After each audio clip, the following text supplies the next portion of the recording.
Well, let me begin by introducing myself. I'm Dana Corsello, the Canon Vicar of Washington National Cathedral, and so happy to be with you. You hear that from me a lot on our, our morning prayers. Um, I wanted to begin this evening, though, with a caveat and a qualification. Okay. I at first didn't want these sessions to be recorded because they will live in perpetuity on the internet. And what happens is it's we have to mind our P's and Q's. And if we're just alone in a class, then I can really be me, which is sometimes inappropriate, but it's going to live forever online. So I will mind my P's and Q's. And also, I want to make this statement. I am an amateur Julian. I call myself, I don't even think of myself as a scholar, but I'm an amateur Julian of Norwich enthusiast, fangirl. I'm not an academic. I have studied her for years, but I'm not one who's written papers. I don't teach at Georgetown. You're not going to see me. I mean, I have led several retreats about Julian, but I want to qualify it so that when this is on the internet and some Julian scholar sees it, do you see what I'm saying? You know what I mean? That was the only way I agreed to let it be online. Okay. I am just really the most fanatical Julian person, and I want to share my enthusiasm and all that I love about her. Okay. So, how this will work, Jackson is my colleague at the cathedral and he's our tech guru. He's going to let me know around 7:40, 7:45. Whenever I kind of come to a pause about who Julian is, we'll have some question and answers that you guys can put in the chat. And he'll either call them out to me or text me, and I'll do my best to answer them. Um, but I would prefer that everyone stay muted so that I can get through my presentation and then we'll certainly have a discussion. Okay? I hope that is amenable to everyone. All right. So let me begin because we have a lot to cover. I'm going to tell you why Julian is like my most favorite human mystic in all of theology, in the Bible, and everything. Um, okay, let me start this way. Um, my mother died in 2001. Her name was Reba. She had cancer, died of cancer. Long story. I won't get into that. But she had this saying, and I don't think it came from Julian of Norwich. I don't know if mom knew of Julian of Norwich. I mean, she was well read. This is a woman who didn't graduate from college, but she would read the encyclopedia. I think she read it from A to Z. But she always said, all will be well. All will be well. It was even on her answering machine. All shall be well, because I'm from Midland, Texas. So she had this West Texas accent. So when I then learned about the famous quote, all shall be well and all manner of things shall be well, I was like, my gosh, where have I heard that? Well, it came from Julian of Norwich. So that's how I first became attracted to her. Now, I'm going to give you a lot of different things. What I'm going to do is tell you why I think she's important and why I fell in love with her. And for this first session tonight, I'm going to set the stage. I have to tell you who she is and why she's important and why, her manuscripts were not discovered until the 20th century. She was born in 1342. She's a medieval mystic. She lived from 1342 to 1416. She lived until she's 74 years old, which is shocking considering that she lived through the Black Death, two or three other pestilences, and two different wars. Okay, One of the reasons why Julian is so, I think she's just incredible and remarkable, is that she wrote the first book by a woman ever put to parchment paper in the vernacular known as Middle English. She wrote in Middle English. She couldn't, she could not write in Latin, that was the language of the church, or French, that was for noblemen, but only in what she called her vulgar tongue, her vulgar tongue. And what is so remarkable about Julian and why people have read her and study her is that only Geoffrey Chaucer's Canterbury Tales is comparable to Julian's Revelations. Okay, this is just mind-blowing because she was not illiterate. Obviously, she could write, she could read and write, but she was not trained.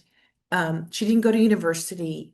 Um, she obviously wasn't a peasant, but she was more than likely self-taught. I mean, she probably had instruction, but as a woman, she could not be formally educated. And like I said, her book, Divine Revelations of Love, was unknown until the 20th century. And I like to think of it as the kind of gospel that could have been written or accepted into the canon if told from, could only be written and accepted in the canon as told from a woman's perspective. Unfortunately, many of those books were never canonized. But her original, and here's the thing, and I can take photocopies of something that might be helpful for you to understand why we don't have her original manuscripts. But her original manuscript was lost. Three copies survive. One is in Paris, and then one is in the British Library. And we tried to see it when we went on our Julian retreat in December, but the library was closed, believe it or not, for renovations. And then there's a copy of that one. So there are three copies, a copy of a copy of a copy. And what I read today, and here's why Julian is so fascinating, is because you can read and read and read, and you're still things that you don't know or that someone else has done research because relatively speaking, we know this much really about her life. Um, but okay, she lived in medieval, she was 14th century. Henry VIII, remember the English Reformation came in the 16th century. Well, he dissolved all the monasteries, all of the religious institutions. You know, he was a bad guy, right? Church of England, most of us Episcopalians and Anglicans are, we exist because of Henry VIII. But what they think happened is that one of the monks or nuns, when their monastery or a convent was dissolved because of Henry VIII, because he consumed all the property, that they took the original manuscript to Paris. And that it wasn't fancy. It was just, it didn't have all the gold and, wasn't an illuminated manuscript, but someone probably put it in their suitcase and they hightailed it back to the mainland to Paris. So that's what they think. And I have more information about that. I can talk to you later about that. Okay. Now, why I love her. Just me as a normal human being. I'm a priest, but also I'm not a scholar, but I love her because of her rebuke of original sin. You guys have heard me say this. I don't believe in original sin. She comes at it in a different way. Okay, another reason why I love her is her description and validation of Mother Mary and Jesus's love for her. There's a whole bit in her Revelations about Jesus seeing Mary at the foot of the cross and saying, my heart belongs to Mother Mary. That just slays me every time. Okay, she also has shocking theology about the Trinity. And unfortunately, we won't go into too much about the Trinity. We could spend weeks just talking about the Trinity, but she describes the Trinity in a more feminine way, that God is mother and Christ is mother, that within the Trinity, there has to be a feminine presence because you can't co-create with three masculine entities, right? That makes sense. And then her incarnational theology of who Christ was, the only begotten Son, and that God is love incarnate. God is love, God is love, God is love. And we will talk about this during our fourth session. Okay. So those are just a few reasons why I love her. Now, her voice, so she wasn't a nun. Her voice is not that of a celibate cleric, nor a canon law expert, not an ecclesiastical authority. Her book is full of distinctly feminine sensitivities, and it is literature more than it is systematic theology. And that's why Emma Pennington, I told you guys to read her. This is the woman who's one of the canons at Canterbury Cathedral. And Jackson has a picture of the two of us because I hunted her down when we were there. I think I kind of freaked her out. But she was saying that she didn't discover her in seminary. She discovered her earlier in English lit because her writings, she did not write like Augustine or Thomas Aquinas. She wasn't a theologian, she was a mystic. And so her writings are just sort of all over the place, but also she continued after she first wrote the short text, which I'll go into all this in a second. Her long text she wrote 20 years later as she's interpreting, as she herself is growing. So you can't think of her as a theologian that one would necessarily study in seminary. That's why it's so difficult, but it's also why you can keep reading and read and read, and you will learn something new. Now, she reveals something that is called the hidden marrow, Marrow, the hidden marrow of meaning regarding one's sinfulness, recurring depression, life suffering, and the fear of death, and of course, finally, love. So, this is what these 16 divine revelations reveal. She was a mystical theologian who opened her own mind and heart, and she speaks as a daughter, a wife, a mother, and concerned friend. And when I say mother, we don't know for sure, but different scholars argue because we know so very few actual facts about her life. But people think that she did have a child because of her maternal instincts and the things she wrote about. People think that her husband probably and her child died in one of the pestilences. Now, okay.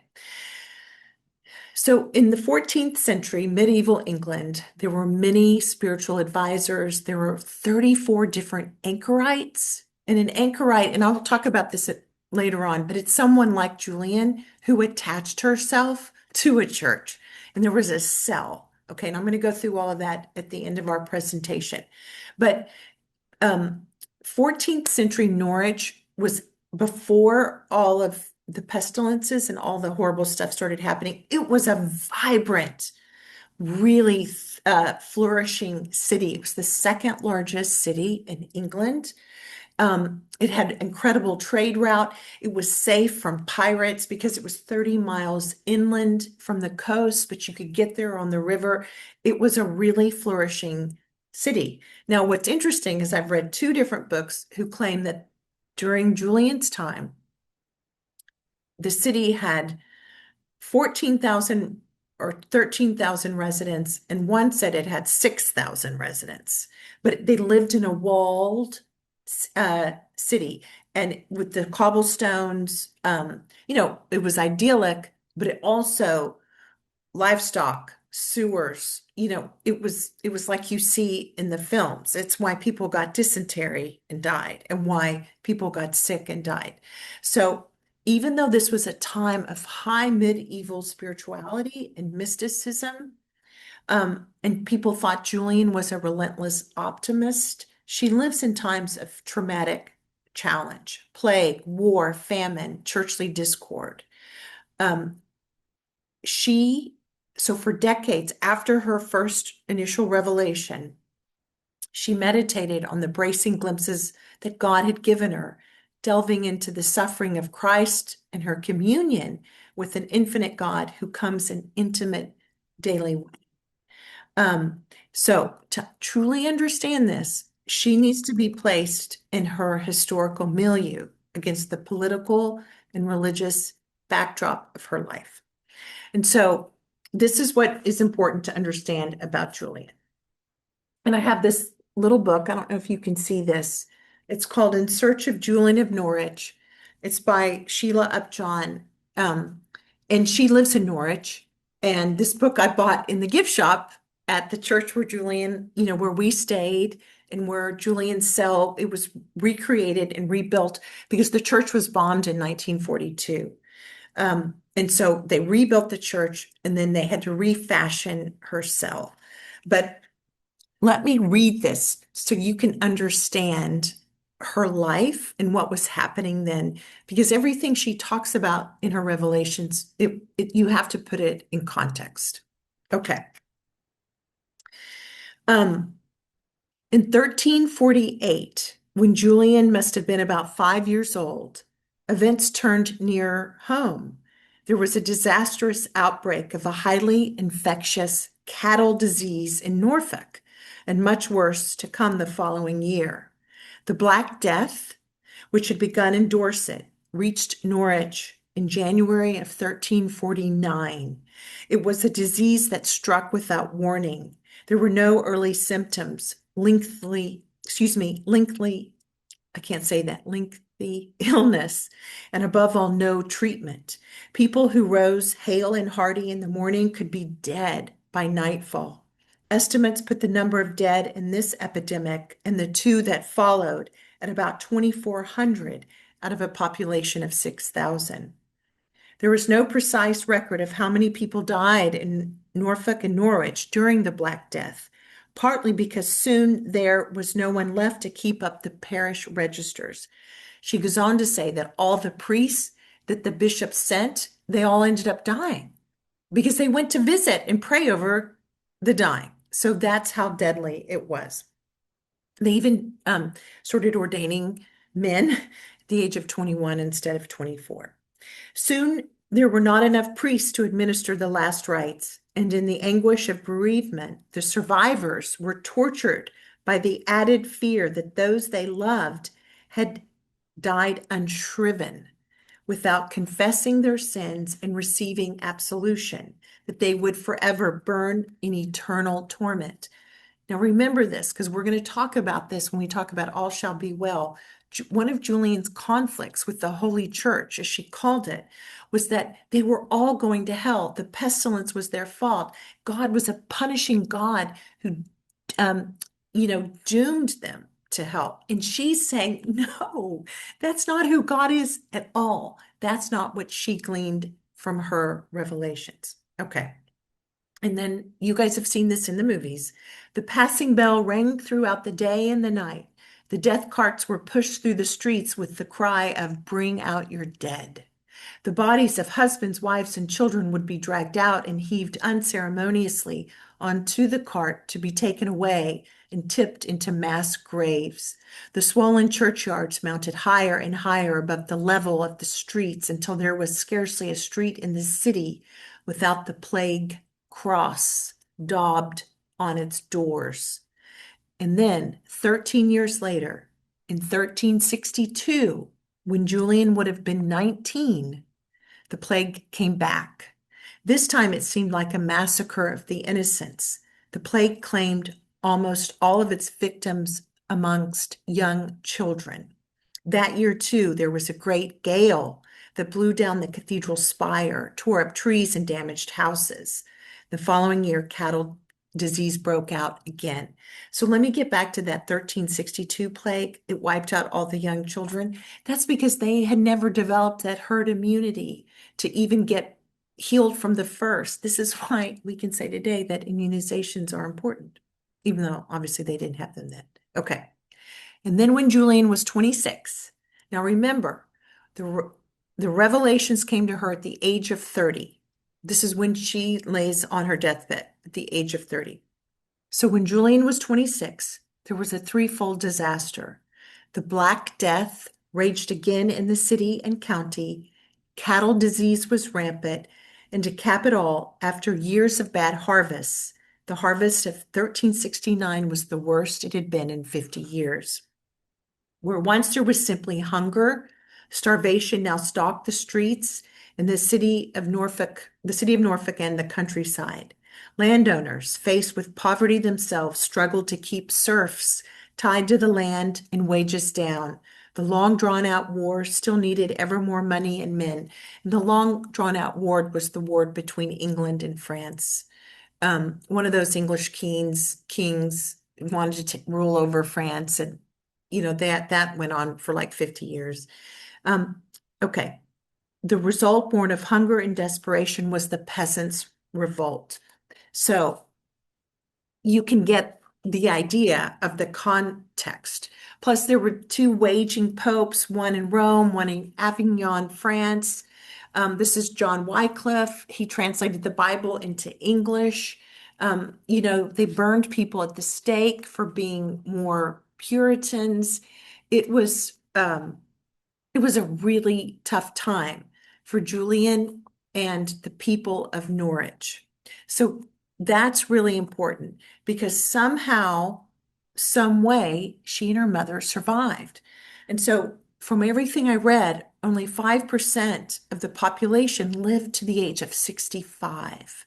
50% of the children didn't make it to their 10th birthday. Okay, so people think what happened, her father died, her mother was still alive, and that she had to run eventually the wool, that they were perhaps in the wool.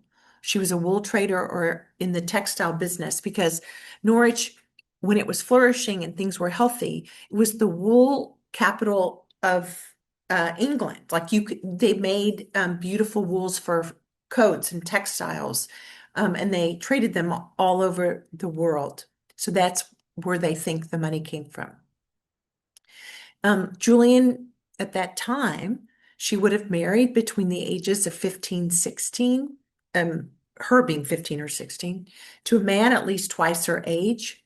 Guild masters and merchants went away to apprentice and they postponed marriage. Typically, she would have been a mother at 17, mature at 25, past her prime at the age of 30. There's no proof, like I said earlier, that she married, but she writes of motherhood and child rearing with an intimacy and personal knowledge. Um, so in everything she wrote and everything she did, scholars like to say that she did it organically. Her convictions were planted deep in the soil of human experience.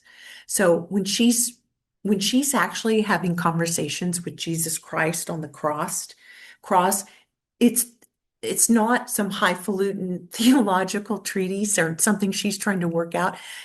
She's impertinent with him, and she really gets on him, believe it or not. So she's having real life conversations based in her real life. Okay. Um, let's see. Okay. So back to life in this 14th century. The tortured century of 100 years of war, the peasant revolt of 1381, a 40-year papal schism, Black Death, minds and bodies. Okay, I think I made that clear. And then also, throughout her text, Julian writes about depression. And she had two sins, acedia, which is Latin for depression, and then sloth. So she will refer repeatedly to her own tendency to sloth. The medieval concept of sloth, when in Latin, was the term acedia, which meant a general apathy toward life, physical or spiritual laziness. And she actually had this quote, I felt a great loathsomeness to die, but for nothing that was on earth that I wanted to live for. Okay, so that's part, because it's just her life. It's what everyone was experiencing. So she wrote about that. Now, we need to get into the church. This is the Roman church before the Reformation. Remember, the Reformation begins in the 16th century with Henry VIII. This is the 14th century. So this is like the powerful Roman church. So the church determined everything. The Mass and the readings were read or sung in Latin. It was not the vernacular of the people. Clergy preached in the vernacular and interpreted everything. They learned stories orally or through art depicted in cathedrals and in churches. And this is really important because how they learned Bible stories is what they could see in stained glass windows or altar pieces or paintings. And there's an altarpiece that's at Norwich Cathedral that was hidden. It was turned over upside down, and they made a table out of it so that Henry VIII and his looters wouldn't take it. And Julian would have sat there. She would have looked at it, and she would have perhaps prayed to it during her time. And that's still now in Norwich Cathedral. It was saved. But she also saw images of damnation and hell and suffering.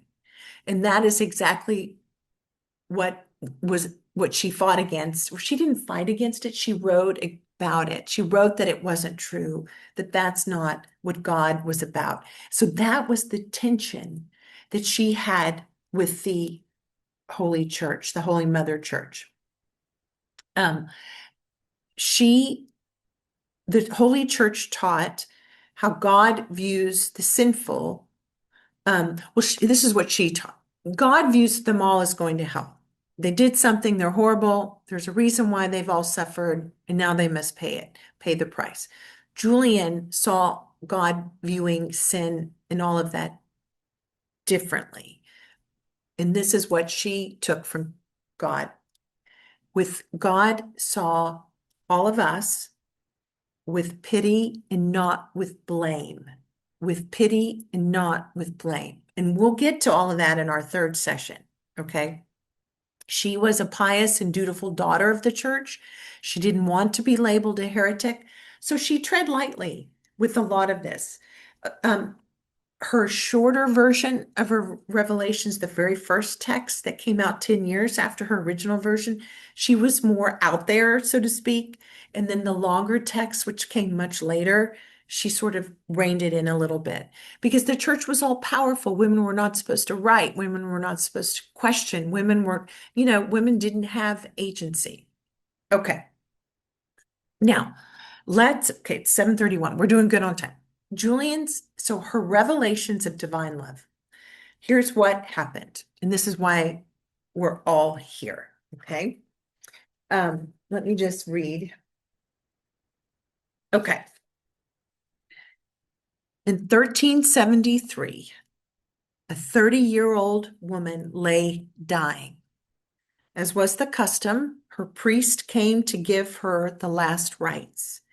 And as he held a crucifix before her eyes, she saw it take on a common light, like it was illuminated. The room darkened, and from this cross, a series of 16 showings or shewings, Shewings, were given to the woman we now know as Julian of Norwich. Some of them focused on the events of the Passion, the scourging of Christ, his crowning with thorns, and his last pains of death. But others revealed the nature of God, his work of salvation, and our relationship to him. That's when she really gets into the theology, like what is love? What is sin? Um, so she has these visions, and we're going to go through those next week, but she literally, you guys, this is what is so amazing. Okay. So just imagine she is on her deathbed. Her mother's there. She has probably servants are there. They call in the priest because let me back up. Even as a child, she was quite odd. She wanted, she wanted, even as a 10-year-old girl, to feel what it was like to be at the foot of the cross with Mary and Mary Magdalene and all the other Marys and whoever else was there at the cross. Like she had prayed to feel what that was like. She just knew that there was something that could bring her closer to God. So she prayed as a little girl for contrition. She prayed to feel it, to see it. But when it actually started happening to her at the age of 30, she uh, is startled. And what happens is from like her chest up, she's fine, and she becomes paralyzed from her legs down. And so she is laying there near death. They call the priest. And one thing I read in Veronica Mary Wolfe, she claims that an acolyte put a crucifix at the foot of her bed, but the other scholars say that the priest held the crucifix because to be shriven means that you have the when the priest gets called in, you have to right then and there confess all of your sins, otherwise you won't go to heaven. Okay. Think about that. Julian is having to confess her sins. I mean, she can barely speak. And so this is what the tension is because if you're to go to heaven before you die, the priest has to come and you have to confess your sins. But if you're dying of the plague or the Black Death or your baby is dying and they haven't been baptized, do you see how the theology got heavy and dark and damnable? Like it's really, I think personally, it's just really heartbreaking theology because if you're dying and a priest can't get to you, that's what everyone thought, that they were all going down. And this is why the indulgences, this is why the Reformation was so important, is because no, that's not what happened. Okay. So the priest comes, Julian is supposed to give her confession. She's, doing everything she's supposed to do to get to heaven. And then all of a sudden, she sees this illuminated crucifix, and the crucifix starts talking to her. It starts talking to her. And then the walls, blood comes down. I mean, the thorns, blood comes down to Jesus, his face, and it all becomes alive. And this is her vision. And so she literally sees in the course, I mean, Jesus, because she's at the age of 30, she's paralyzed, she's near death. And what's so remarkable is that Jesus actually reveals himself to a flesh and blood English woman lying in bed in her home. She's desperately ill at the point of death. And so in the course of 24 hours, she receives a revelation of love that Jesus Christ is our endless bliss, that Jesus Christ is our true, that God is divine love in 16 different shewings or showings. Okay. So these are vivid bodily sights of Christ on the cross. They're described in great detail. And then they're also in locutions, that is, words heard in her inner ear. And then she understands they're called spiritual understandings that continue to develop for the rest of her life. Okay. Now you may think, Dana, this is total crazy. I don't believe it for 1 second, but this is biblical. My friends, this is biblical. Visions, theophanies. I mean, people were taken up in chariots, Moses in the burning bush. So why couldn't Julian, this English woman, on her deathbed, why couldn't she have the same visions? So she literally sees Christ on the cross. She has a conversation with him. They talk back and forth, and then she hears things in her ear. And, this goes on for 24 hours. And then she spends the rest of her life as an anchorite um, interpreting them. And that's the long text. Okay. So okay, I'm good on time. Um, okay. So she called her fellow Christians, even Christians, even Christians. It's spelled Evencristens. So she dedicated her short text to them. This was written, her short text.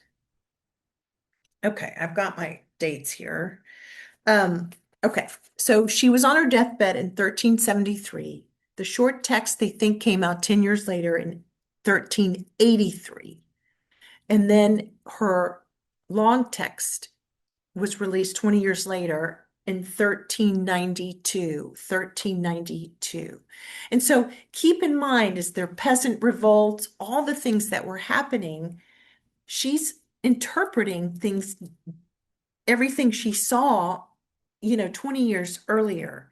which I don't have a problem with. That makes sense to me because you know what I mean? We grow, our theology evolves, she's understanding, she's reinterpreting, and Emma Pennington thinks, she writes that she was always tinkering. Like there was never a final revelations, divine revelations of love. Like she was always tinkering. Oh no, this is what God meant. Okay, friends. Well, listen, I'm so grateful that you were on this call tonight. I hope you've learned something, and I hope to see you back next week.